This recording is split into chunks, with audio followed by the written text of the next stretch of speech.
In the heart of Russia, a coup attempt is currently underway, marking the country's first such event in 3 decades.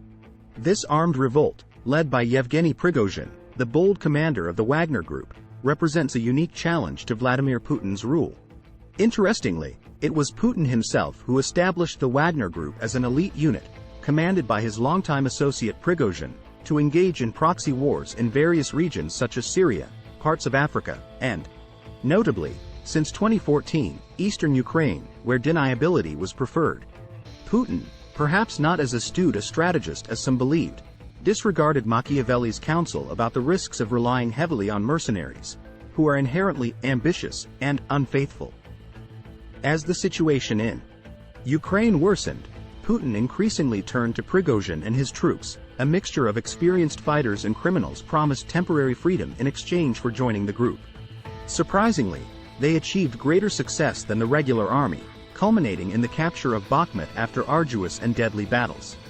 Prigozhin, however, expressed dissatisfaction with the insufficient supply of ammunition for his men and criticized Russian Defense Minister Sergei Shoigu and other top military commanders for their incompetence and disregard for their soldiers' lives.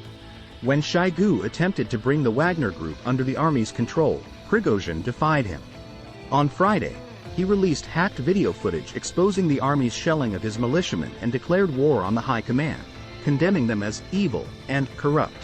While he fell short of directly blaming Putin for the false premise of the invasion, which claimed that Ukrainians were committing genocide against Russians in the Donbass region, it was widely known that this war and its rationale were ultimately driven by Putin. The Russian security agency, FSB, issued an arrest warrant for Prigozhin, accusing him of inciting armed mutiny. Putin, who took the attacks personally as the army's commander-in-chief, eventually responded, denouncing his former friend for betraying Russia and calling on all responsible citizens to thwart his ambitions. At that point, less than 24 hours into the revolt, Wagner units swiftly overwhelmed Rostov-on-Don, the headquarters of Russia's southern military district responsible for military operations in Ukraine, and advanced northward towards Moscow. Surprisingly, they encountered minimal or no resistance while capturing several towns with populations of around 1 million. The outcome seemed destined to result in the demise of either Putin or Prigozhin. Given the gravity of the situation, the bold actions taken, and the rhetoric employed, it was difficult to envision a scenario where both leaders could emerge unscathed. However, around 6 p.m. Moscow time on Saturday, Prigozhin issued a statement indicating a sudden change of course. "We have reached a point where bloodshed may occur. Acknowledging the responsibility that Russian bloodshed would bring, we are redirecting our convoy and returning to our base camps as planned." Does this mean the coup has been called off? Is the Wagner Group returning to Ukraine or Rostov-on-Don?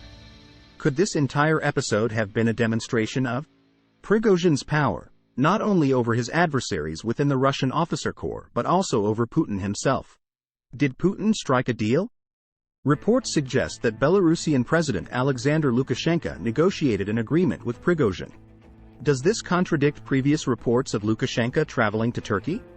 Will Putin retract his previous accusations of treason against Prigozhin? It would be challenging for Putin and his inner circle to claim victory over Prigozhin. Video evidence shows Wagner tanks rolling into Rostov-on-Don unopposed. Thanks for watching.